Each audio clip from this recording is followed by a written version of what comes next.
Hello friends, this is Mandu, very famous place. This is Jahaj Mahal. As you can see, there are big water reservoirs here. In terms of architecture, in terms of the science and technology and the beauty and the history, this is an amazing place, and I wonder that most of the people don't even know about it. It's situated in Madhya Pradesh. Now this place, as you can see, was primarily ruled by Gurjars and then by the Parmar dynasty. This city, and like most of the cities in Malwa and Madhya Pradesh region, like Bhopal, Dhar, Ujjain, all these were built by Raja Bhoj. And even the outer wall, which you can see, was built by Raja Bhoj over here. This particular mahal was built by Parmar, King Parmar.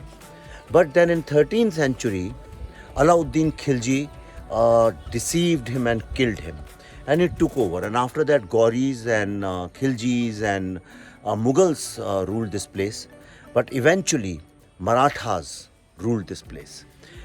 This is amazing place, and I would recommend that everybody in India should come and visit this place, because you will be surprised to see the kind of architecture, the kind of technology, the materials they have used.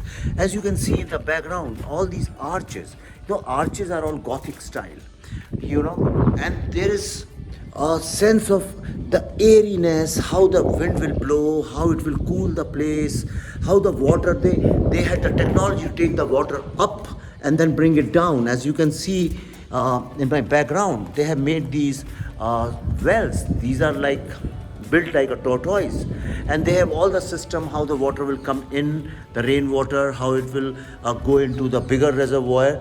So please bring your kids here, and if nothing else, they will understand the great heritage of India, the great work of Indian kings here, especially Raja Bhoj and Raja Parmar, and they will be proud of their own history, heritage and culture.